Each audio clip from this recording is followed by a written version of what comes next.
সংবাদ সম্মেলন বিচার বিভাগীয় তদন্ত দাবি। হেফাজত ও জুবাইরপন্থীদের সারা দেশে সাংবাদিক, তাবলিগের সাথী ও সাধারণ মুসল্লিদের উপর জুলুম ও নির্যাতন বন্ধ করা। তাবলিগ জামাত বাংলাদেশের শীর্ষ মুরব্বীদের নামে করা মিথ্যা মামলা প্রত্যাহার। নিজামুদ্দিনের অনুসারীদের নির্বিঘ্নে দ্বিতীয় দফায় বিশ্ব ইজতেমা করতে দেয়া এবং মুফতি মুয়াজ বিন নূরের নিঃশর্ত মুক্তির দাবিতে সংবাদ সম্মেলনের লিখিত বক্তব্য। আসসালামু আলাইকুম ওয়া রাহমাতুল্লাহি ওয়া বারাকাতুহু। জাতির বিবেক প্রিয় সাংবাদিক ভাইয়েরা, তাবলিগের চলমান সমস্যার সমাধানের জন্য আমরা আগেও কয়েকটি সংবাদ সম্মেলন করেছি। বস্তুনিষ্ঠ ও সত্য সংবাদ প্রকাশ করে বরাবরই আপনারা আমাদের সহযাত্রী ছিলেন। আজকেও সবাই হাজির হয়েছেন। হৃদয়ের গভীর থেকে কৃতজ্ঞতা প্রকাশ করছি আপনাদের প্রতি। মূল বক্তব্য শুরু করার আগে বলে রাখছি, আজকের এই সংবাদ সম্মেলনটি আমরা দুঃখ, ভারাক্রান্ত হৃদয় এবং গভীর উদ্বেগের সাথে করছি। সাধারণ তাবলিগের সাথী, সর্বোপরি দেশের ধর্মপ্রাণ মানুষের বিষয়ে আমরা শঙ্কিত। আমরা মুসলমান ও ইসলামের সম্মানের জন্য চিন্তিত। আপনাদের নিরাপত্তার বিষয়েও আমরা খুব উদ্বিগ্ন। গত 18 ডিসেম্বর টঙ্গীর ময়দানে যে দুঃখজনক সাংঘর্ষিক ঘটনা ঘটেছে, সে ঘটনায় আমরা মর্মাহত। আমরা গভীর উদ্বেগের সাথে লক্ষ্য করছি, এই ঘটনাকে রাজনৈতিক আলিমগণ তাদের স্বার্থ সিদ্ধির প্ল্যাটফর্ম তৈরি করার লক্ষ্যে দেশব্যাপী এক মেসাকার করে চলেছেন। কষ্টের সাথে জানাচ্ছি, বাংলাদেশে ভ্রাতৃঘাতী ভয়াবহ সংঘাত, ধর্মীয় দাঙ্গা, সাম্প্রদায়িক সম্প্রীতি বিনষ্ট, সাংবিধানিক অধিকার ভুলুণ্ঠিত, ধর্মীয় স্বাধীনতা এবং মানবাধিকার চরমভাবে লঙ্ঘন করা হচ্ছে। সারা দেশে অহিংস ও শান্তিপ্রিয় তবলিগ জামাতের মাওলানা সাদ সাহেবের অনুসারীদের ঘর বাড়ি, দোকানপাট ভেঙে দেওয়া হচ্ছে এবং বিভিন্ন জায়গায় আমাদের সাথীদের উপর বর্বরোচিত আক্রমণ হচ্ছে। মামলা ছাড়াই সাথীদের গ্রেপ্তার করা হচ্ছে। এমনকি কোথাও কোথাও ঘরের পর্দানশীল মা বোনদের সাথেও সম্মানজনক আচরণ করা হচ্ছে না। বিভিন্ন মসজিদে সাথীদের নামাজ ও ইবাদতরত অবস্থায় ইবাদত করতে বাধা দেওয়া হচ্ছে। অল্প সংখ্যক পুলিশের সহযোগিতায় একদল উগ্রপন্থী এমনকি বিভিন্ন বাসাবাড়িতে গিয়েও তাবলিগের সাথীদের মারধর করছে। অন্যায়ভাবে এক পক্ষের মুখপাত্রকে গ্রেফতার করা হচ্ছে। আশ্চর্যের বিষয় হলো, বিদেশি মেহমানদের উপরও হামলা করা হচ্ছে। সবচেয়ে বিস্ময়কর ব্যাপার হলো, জুবাইরপন্থীগণ কয়েকটি জায়গায় সাংবাদিক ভাইদের উপরও হামলা করেছেন। এইসব নির্মম ও অতি দুঃখজনক ঘটনা অসাম্প্রদায়িক, বৈষম্যমুক্ত ও স্থিতিশীল বাংলাদেশকে, সর্বোপরি ইসলামকে বিশ্বের দরবারে ভীষণভাবে প্রশ্নবিদ্ধ করছেন। এইসব বিচারহীনতার বিরুদ্ধে আমাদের আজকের এই সংবাদ সম্মেলন। সব মানুষের ধর্মীয় সাংবিধানিক মৌলিক অধিকার নিশ্চিত করা না হলে দেশে ভয়াবহ অরাজকতা ও ক্ষোভের দাবানল ছড়িয়ে পড়তে পারে। কোনো পরিস্থিতিতে আমাদের প্রিয় দেশ অস্থিতিশীল হোক আমরা চাই না। দেশে চরম অরাজকতা ও একটি চিহ্নিত সন্ত্রাসী মহলের ভয়াবহ জুলুম বন্ধে সরকার, প্রশাসন, মানবাধিকার সংগঠন, গণমাধ্যম, বিবেকবান সুশীল সমাজ ও জাতিসংঘ সহ সকল জাতীয় ও আন্তর্জাতিক সংস্থার সহযোগিতা কামনা করছি আমরা। সম্মানিত সাংবাদিক ভাইয়েরা, আপনারা দেখেছেন একটি রাজনৈতিক মহলের প্রকাশ্যে ইন্ধন, উস্কানি ও মদদে টঙ্গীতে দুই পক্ষের মধ্যে যে সংঘর্ষের ঘটনা ঘটেছে, সেটা কেন্দ্র করে সারা দেশে কিভাবে ভয়াবহ এক মব জাস্টিসের পরিবেশ সৃষ্টি করেছে। এই অপশক্তির গভীর ষড়যন্ত্রের কারণে বিশ্ব ইজতেমা হুমকির মুখে পড়েছে। তারা নিজেদের রাজনৈতিক স্বার্থ সিদ্ধির জন্য আন্তর্জাতিক বিশ্ব ইজতেমার মতো এই ইভেন্টকেও নিজেদের দখলে নেওয়ার পায়তারা করে চলেছে।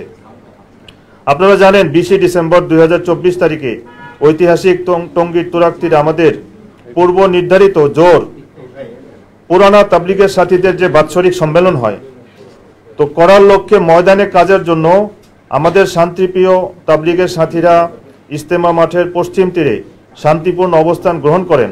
যে কোনো সংঘাত এড়াতে আমরা ইতিপূর্বে প্রশাসনকে বারবার অবহিত করে 36টি চিঠি দিয়েছি। জুবাইরপন্থী ও হেফাজতের নেতাদের কাছে আমরা শান্তি ও সমঝোতার প্রস্তাব জানিয়েছি। উলামায়ে কেরামকে দারুল উলুম দেওবন্দের নীতি ও আদর্শের ভিত্তিতে তাবলিগ বিষয়ে নিরপেক্ষ থাকার আহ্বান করেছি আমরা। কিন্তু এই কথা আজ দিবালোকের মতো সুস্পষ্ট যে রাজনৈতিক অপশক্তি তাবলিগের বিতর্ক দ্বন্দ্ব রেখে তাবলিগের উভয় পক্ষকে নিয়ন্ত্রণ করার নীল নকশা এঁকেছে। মাওলানা সাদ অনুসারীরা ময়দানে আসলে তুরাগ নদী রক্তে লাল করার হুমকি দিয়েছেন হেফাজতের নেতারা, যে কারণে ওনারা কোনোভাবেই আমাদের সাথে সমঝোতায় আসতে তৈরি হননি। তাই আমরা অত্যন্ত সুস্পষ্ট ভাষায় জানাতে চাই, টঙ্গী ময়দানের ঘটনাটি তাদের ওই হীন ষড়যন্ত্রের একটি অংশ মাত্র। প্রিয় সাংবাদিক ভাইয়েরা, আপনারা দেখেছেন যে ঢাকা মেডিকেল কলেজে হাসপাতালে থেকে কিভাবে আমাদের তাবলিগের সাথীদেরকে পুলিশ ও সাংবাদিকদের সামনে তারা প্রকাশ্যে অপহরণ করে কাকরাইল মসজিদে নিয়ে অকথ্য নির্যাতন করেছে।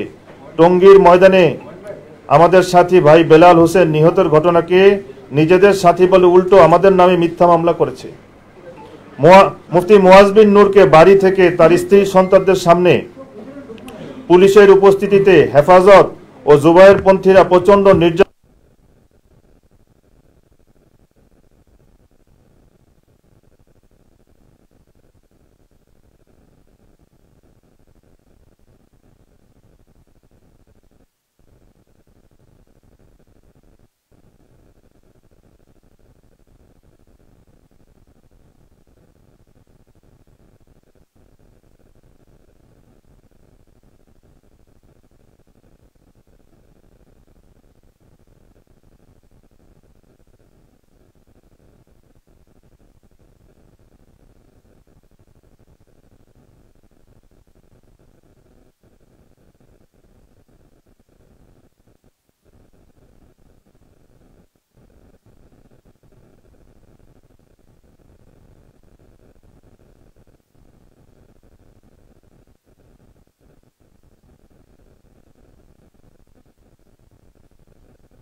সাধারণ মানুষের নিরাপত্তা কোথায়?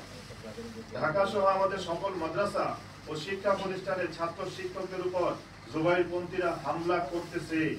আমরা গভীর উদ্বেগের সাথে জানাচ্ছি, দেশের বৃহত্তর এই জনগোষ্ঠীকে বরাবর বৈষম্য ও বিচার বঞ্চিত করা দেশকে ভয়াবহ অস্থিতিশীলতার দিকে ঠেলে দেওয়ার নামান্তর।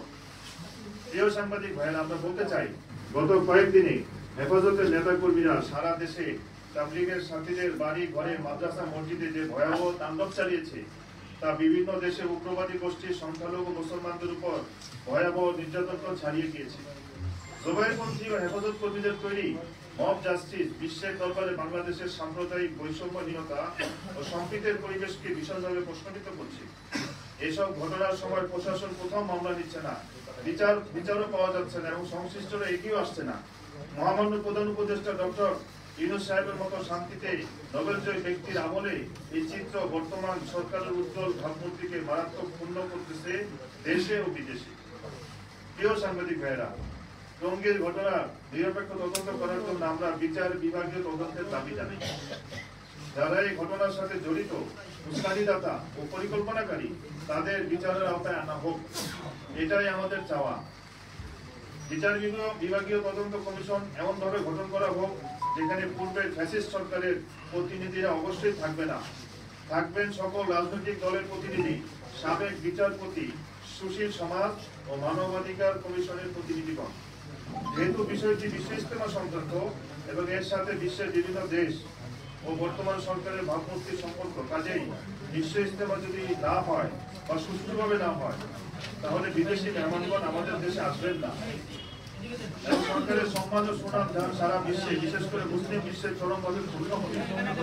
তাই সরকার ঘোষিত 7-8-9 ফেব্রুয়ারি 2025 তারিখে বিশ্ব ইজতেমার দ্বিতীয় পর্ব অনুষ্ঠানের প্রস্তুতি ও বিদেশি মেহমানদের অংশগ্রহণ নিশ্চিত করার বিষয়ে মাওলানা সাদ সাহেবের অনুসারীদের পক্ষ থেকে প্রশাসনের কাছে সহযোগিতা আশা করছি।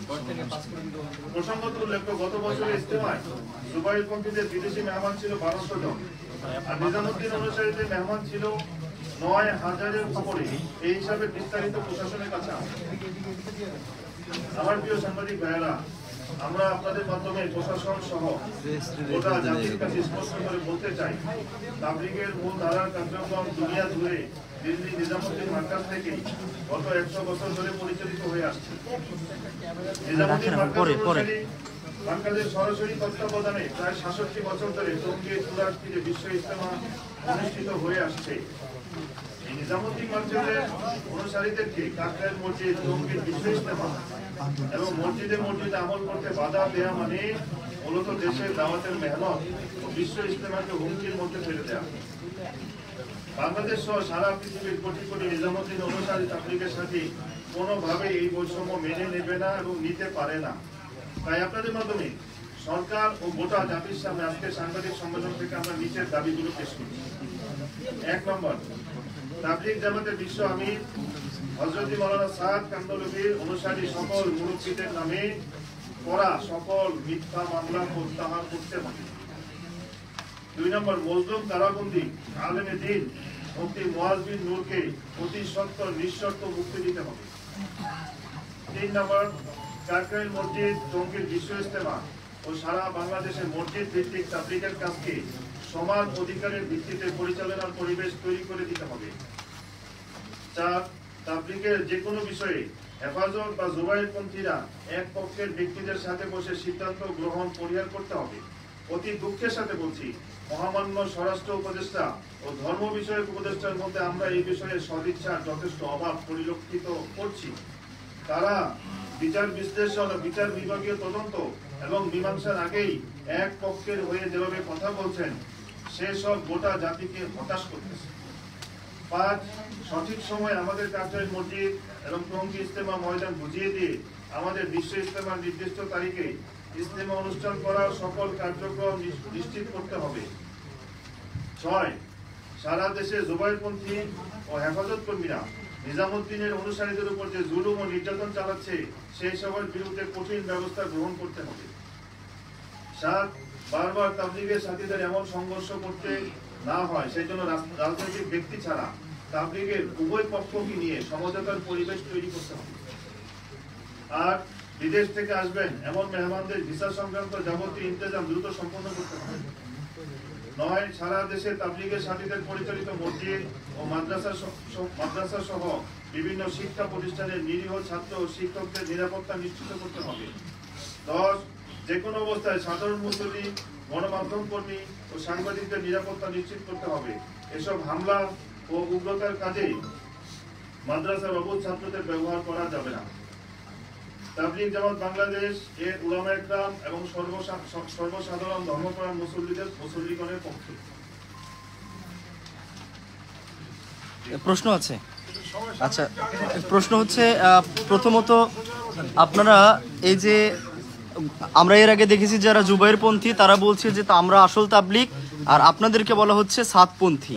আবার আপনারা দাবি করছেন আপনারা আসল তাবলীগ আর ওরা হচ্ছে জুবাইরপন্থী। তার মানে নিজেদেরকে কেউ পন্থী বলতে নারাজ। এই বিষয়টা ক্লিয়ার করবেন।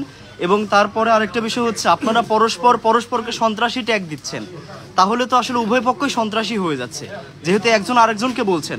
এই বিষয়টা একটু ক্লিয়ার করবেন। দেখেন, তাবলীগের এখন তো অনলাইনের জামানা, কেউ বোকা নাই, সবার কাছে অ্যান্ড্রয়েড ফোন, 4G জামানা, 5G জামানা। আপনারা তাবলীগের যে হেডকোয়ার্টার, মূল মার্কাজ, সেটা হলো নিজামুদ্দিন। ওইখান থেকে 1924 ওই সময় এই তাবলীগের কাজ শুরু হয়েছে এবং সারা দুনিয়ায় প্রায় 260টা দেশে তাবলীগের কাজ চলতেছে। এখন মূল মার্কাজ থেকে, মূল যে হেডকোয়ার্টার, ওইখান থেকে কিছু লোক আলাদা হয়ে তাবলীগের মতোই আরেকটা কিছু শুরু করেছে।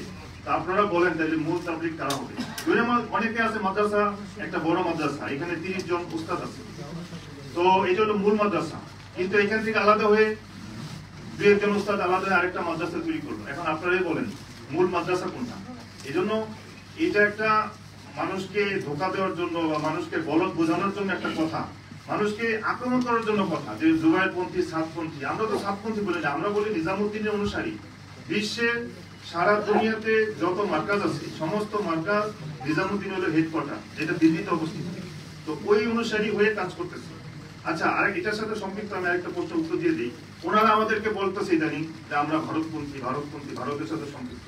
আমরা যদি ভারতপন্থী হই তাহলে তো আপনারা যারা জুবায়েরপন্থী আছেন অথবা আপনারা যারা হেফাজতের লোকজন আছেন আপনারা তো ডাবল ভারতপন্থী। কেননা আমাদের দাওয়াত ও তাবলীগের মূল মার্কাজ হলো নিজামুদ্দিন, আপনাদের এলিমের মার্কাজ হলো দেওবন্দ। তা আপনারা তো দেওবন্দের দিকে রুজু হচ্ছেন। এরপর আমরা বলতে ওনাদের যে জোর হয়ে গেল গত মাসে 29 তারিখে টঙ্গীর মাঠে ওনারা জোর করেছে, ওল্ড ওয়ার্কার্স জোর, যারা তবলিগে আগে 4 মাস সময় লাগিয়েছে তাদের জোর। তো ওইখানে যারা আসছেন ওনাদের শীর্ষ মুরব্বী যিনারা বয়ান করেছেন, তো ওনারা যারা স্পিচ দিয়েছেন ওনারা সবাই দিল্লি থেকে এসেছেন, মৌলভী ইব্রাহিম দেওয়া সাহেব, মাওলানা আহমেদ দার সাহেব। তো এই জন্য এটা মানুষকে একটা বোঝানোর জন্য একটা ভুল ব্যাখ্যা করা, কিছু না। আর আপনার দ্বিতীয় প্রশ্ন যেটা যে সন্ত্রাসী ট্যাগ দিচ্ছে, আপনারা সাংবাদিক ভাইরা আছেন, সাংবাদিক ভাইদের কল্যাণে এবং এখন সবার হাতে হাতে অ্যান্ড্রয়েড ফোন, আপনারা দেখেন আমরা রাস্তায় নামছি কিনা। আমাদের তবলিগের ইতিহাসে আমরা কখনো রাস্তা ব্লক করি নাই, আমরা লাঠি দিয়ে রাস্তা ব্লক করি নাই, গাড়ি ভাঙি নাই, তবলিগের ইতিহাস সেটা নাই। কিন্তু এই বিক্ষোভ সমাবেশ করতেছে, সম্মেলন করতেছে, কথায় কথায় রাস্তায় ছাত্রদেরকে নামিয়ে দিচ্ছে, রাস্তায় গাড়ি ভাঙচুর করতেছে। তো এইগুলা তবলিগের সাথে, আমরা তবলিগের সাথে যে সিফতের সাথে এটা কখনোই যায় না। তো যাদের সাথে যায় এটা আপনারা বুঝে নেন, তারা এটা করছে। আমার একটি প্রশ্ন, গত মঙ্গলবার দিবাগত রাত 3:30টায় যে সংঘর্ষের ঘটনা ঘটে, আমি রাত 4:30টায় ওখানে প্রেজেন্ট। টঙ্গীর TNT গেটে দেখেছি আপনাদের অনেক গাড়ি জুবায়েরপন্থীরা আটকিয়েছে, সেই বিষয়টি আমি দেখেছি। কিন্তু ওই দিন বুধবার সকালে আপনাদের স্বরাষ্ট্র উপদেষ্টার সাথে বৈঠকে বসার কথা ছিল, আপনারা সেই বৈঠকের সিদ্ধান্তের আগে ইজতেমা ময়দানে ঢোকার জন্য প্রস্তুতি কেন নিলেন জোরের ইজতেমা করার জন্য? আমাকে একটু বিস্তারিত সময় দেবেন এই কথাটা বলার জন্য। এই কথাটা অনেকের কাছে সাফ হওয়া প্রয়োজন। আমাদের সরকারের সাথে মিটিং ছিল 18 তারিখ, সেটা হলো বুধবার 11টায় মিটিং হওয়ার কথা উপদেষ্টা মন্ডলীর সাথে। আর আমরা এই পর্যন্ত 36টা চিঠি দিয়েছি প্রশাসনকে, যা আমরা 20 তারিখে জোর করব এবং সারা বাংলাদেশের সমস্ত সাথীদেরকে আমাদের জানিয়ে দেওয়া হয়েছে। আপনারা জানেন এটা সারা বাংলাদেশে যে ম্যাচুয়ার লোক এবং তাবলীগের সাথী আকসার বেশিরভাগ আমাদের সাথে। তো সাথীদেরকে যখন জানাই দেওয়া হয়েছে সাথীরা চলে আসবে, কারণ ইজতেমার মাঠ এই প্রায় 2 লক্ষ থেকে 3 লক্ষ লোকের নামাজের ব্যবস্থা করা, এরপরে প্যান্ডেল তৈরি করা। আপনারা জানেন বিদেশি মেহমান আমাদের এখনো প্রায় 1500-র মতো বিদেশি মেহমান আছে আমাদের এই দেশে, এই জোর করার জন্য এসেছে বা আরো আসবে। তো সবকিছু মিলে আমরা বললাম যে ঠিক আছে, যে 17 তারিখ রাতে চলে আসো, মঙ্গলবার রাতে। আমাদের ফাইসাল এটা ছিল, আমাদের যে পশ্চিম পাশে মার্কাজ, পশ্চিম পারে নদীর ওই মার্কাজের সামনে যত রাস্তা আছে এবং উত্তর আসো আমরা ওইখানে বসে যাবো সব সাথে, আমরা কোনো মোকাবেলায় যাবো না। কিন্তু রাত 11টায় বা 11:30টার সময় আমাদের কাছে খবর আসা শুরু হইলো স্টেশন রোড এবং কামারপাড়া ব্রিজ ওইদিকে আমাদের সাথীদের উপর হামলা হচ্ছে। আমাদের সাথীদের গাড়ি বিবাড়ি থেকে সাথীরা আসতেছে, কিশোরগঞ্জ, নেত্রকোনা, বয়স্ক লোকদের উপরে এই ছোট ছোট বাচ্চারা লাঠি ছোটা নিয়ে মারতেছে এবং এই পরিমাণ আর্তনাদ আমাদের কাছে খবর আসতেছে এবং তারা চারিদিকে আমাদের সাথে থেকে আক্রমণ শুরু করে দিল। আমাদের তাদের সাথে মোকাবেলা করার বিন্দু মাত্র ইচ্ছা ছিল না এবং আমাদের বিন্দু মাত্র আগ্রহ নাই। কিন্তু ওনারা যখন এই খবর আমরা পেলাম যে আমাদের সাথীদের আক্রমণ হচ্ছে এবং কামারপাড়া ব্রিজের পাশে দেখেন যে IUB ইউনিভার্সিটির পাশে একটা মাদ্রাসা আছে ওনাদের, ওই মাদ্রাসায় প্রায় 30 থেকে 50 জন ছাত্র উস্তাদ সব লাঠি সহ রাখতে বাইরে দাঁড়িয়ে আছে, আমাদের সাথীদের উপর আক্রমণ শুরু করে দিচ্ছে। আমাদের চিন্তা ছিল যে আমরা হয়তোবা সকাল পর্যন্ত সাথীদেরকে রাখবো, 11টায় মিটিং হবে, মিটিং এর পরে যেটা ফয়সালা হয়, যদি সরকার আমাদেরকে এই টঙ্গীর মাঠ খালি করে দেয় আমরা ঢুকবো, আমরা এখানে জোর করবো। কিন্তু অত্যন্ত দুর্ঘটনাবশত এটা ওনারা আমাদের উপর হামলা করলো রাত্রেবেলা এবং আমাদের সাথীরা নিজেদেরকে সেভের জন্য এবং যখন দেখবেন একটা মব হয়ে যায়, যখন এটাকে নিয়ন্ত্রণের বাইরে চলে যায়, যখন কিছু সাথী তারা আমাদের উপর আক্রমণ শুরু করলো। কিন্তু এখানে আমি একটা কথা বলবো, প্রশাসনের কাছে এই খবর ছিল জুবায়েরপন্থীরা টঙ্গীর টিন শেডে দেশীয় অস্ত্রশস্ত্র সহ এবং আশেপাশের মসজিদগুলোতে তারা একদম অস্ত্রশস্ত্র সহ তারা বসে আছে এবং আপনারা দেখবেন এটার ভিডিও অনলাইনে এসেছে, কি পরিমাণ ভোট দা পাওয়া গেছে, টেটা পাওয়া গিয়েছে, হ্যাঁ, এবং তারা চোকা বাস রেখে দিয়েছে। তো এইগুলো তো ওনারা ওইখানে ভিতরে রেখে দিয়েছিল। আমাদের সাথীরা যখন গেল ঘটনা ঘটে গেল। কিন্তু এখানে একটা প্রশ্ন হইল প্রশাসনের কাছে এই খবর ছিল, প্রশাসন এবং স্বরাষ্ট্র উপদেষ্টা সাহেবের কাছে এই খবর ছিল। তাহলে ওনারা কেন, স্বরাষ্ট্র উপদেষ্টা কেন 18 তারিখের মিটিংটা একদিন আগে করলো না? যদি 18 তারিখের মিটিংটা একদিন আগে করতে এত বড় সংঘর্ষটা হয় না।